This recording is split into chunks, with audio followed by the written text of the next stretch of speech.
Alors cette photo, c'est le positionnement d'un tain donc au fond, de la forme 3, donc du bassin, pour l'arrivée d'un navire.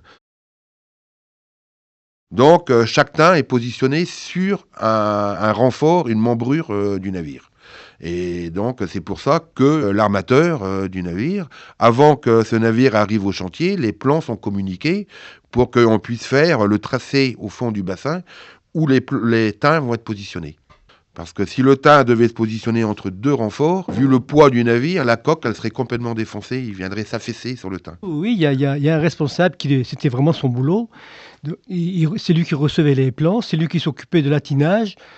Ben, c'est son boulot, quoi. Qu'on a appelé le dogmaster. Enfin, non, le dogmaster, c'était le mec qui rentrait le bateau. Lui, c'était je sais pas comment on appelle ça, c'était le chef menuisier chez nous, quoi, parce que comme il y avait du bois rajouté sur les tas, non, c'était un chef menuisier.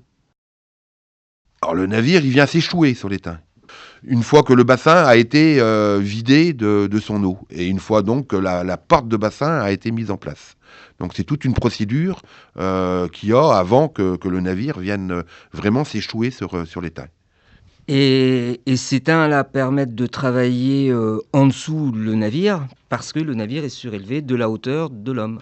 C'est comme, quand on monte une voiture sur un pont, dans un garage, là on peut travailler en dessous, c'est-à-dire qu'on peut aller caréner, dessous, on peut, vérifier tous les fonds du navire.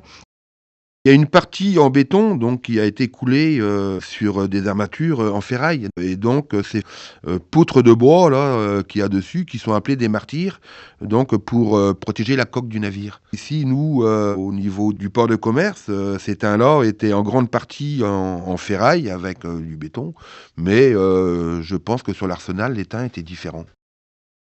Le béton est arrivé dans une deuxième période, mais aux origines, c'était une ossature, métal avec qui était en rivets d'ailleurs, comme l'ossature, des bateaux qui étaient eux-mêmes rivés et donc par la suite, dans un deuxième temps, on a modifié, toutes ces ossatures, métalliques avec des vrais blocs de béton et qui prenaient les formes.